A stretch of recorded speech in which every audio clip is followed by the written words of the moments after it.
Welcome to the weekend edition of the Fast Five by Fear and Greed. I'm Michael Thompson, and hello, Sean Aylmer. Hello, Michael.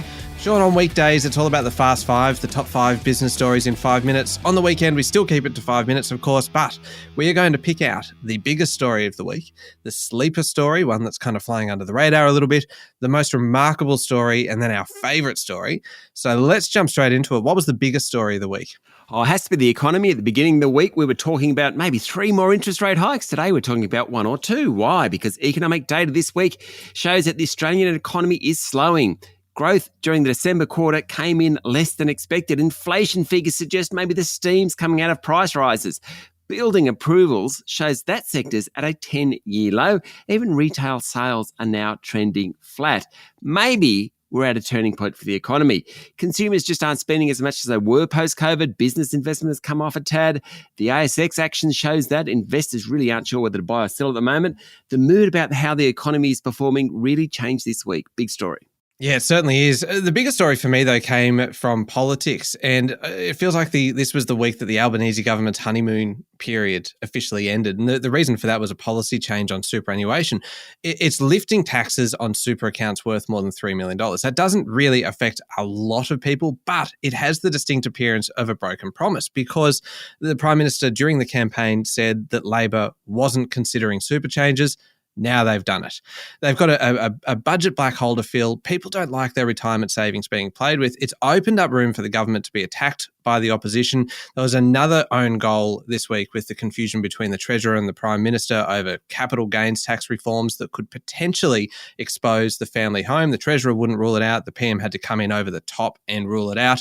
And this is all at the same time as the Robo-Debt Royal Commission is underway, a Royal Commission that makes the former coalition government look terrible, but nobody's talking about that because the government made sure all the headlines this week were about an increase in taxes on super. It was a big week in politics. Sure was, Michael. What about the most remarkable story for you? All right, I think this is a cracker. The fact that rooftop solar is about to become Australia's biggest power source is just remarkable. 3.4 million homes and businesses in this country have solar panels.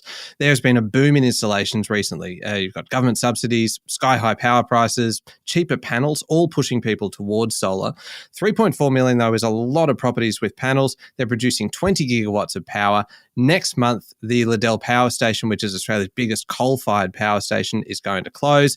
So there will be this changing of the guard. Rooftop solar becomes the biggest power source. Now, this is, remember, just rooftop solar. We're not talking about large-scale projects, solar farms, that kind of thing.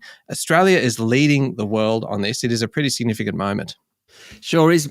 I just want a quick shout out for my most remarkable story. The fact that you, Michael Thompson, launched a book, or at least your book was launched. How to Be Remembered, available at all good bookstores. Don't miss it. Thanks, Sean. I agree. That is a good story. Thank you for the free plug. Sean, let's move on to Sleeper Story. What was it for you? Well, this is one all about super funds, and we all have a super account.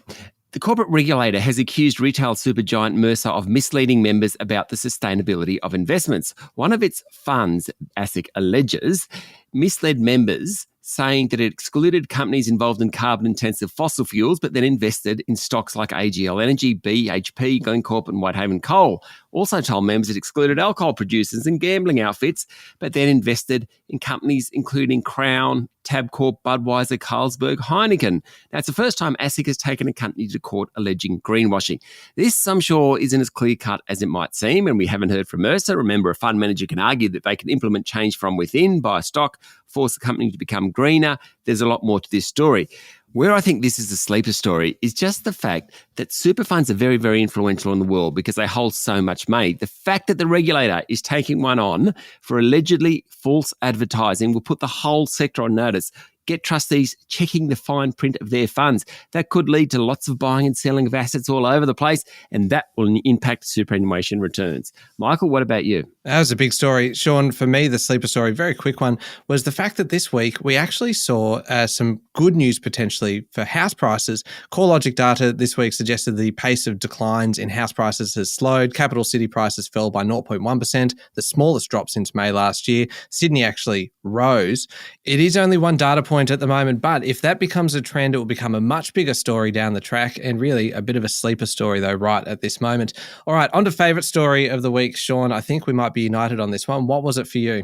Mine, Michael, is all about flatulence in the workplace. A Jetstar supervisor has lost his claim he was unfairly dismissed for failing to report a subordinate who fondled his genitals and regularly passed wind loudly, according to Fair Work Commission.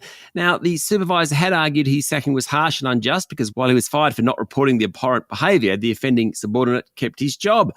Fair Work Commissioner Philip Ryan disagreed. He found the two matters were not comparable. Now, the case emerged when the subordinate alleged the supervisor had singled him out at meetings for errors, while another engineer alleged the supervisor publicly mocked colleagues. The supervisor responded by alleging the subordinate would pet and display his erect penis through his trousers, and others had complained the subordinate was overly flatulent. While farting in the office does occur, the supervisor argued it was different for the subordinate, as he would not hesitate to, and I quote, put his leg up on the table or part his butt cheeks and fart for as long as possible, end quote. The attempt to damage the subordinate's credibility backfired as Jetstar started investigating the supervisor for not reporting or disciplining the subordinate. In the end, Commissioner Ryan said the supervisor's argument for staying silent on the alleged sexual harassment was simply unacceptable. That is quite the story, Michael. I agree. That is our favourite story of the week. There we go. 5 minutes and pretty much everything you need to know in the world of business. Thank you very much, Sean. Thanks, Michael. We'll be back on Monday morning with the top 5 business stories in 5 minutes. Don't forget to hit follow on the podcast. I'm Michael Thompson. This is The Fast Five by Fear and Greed.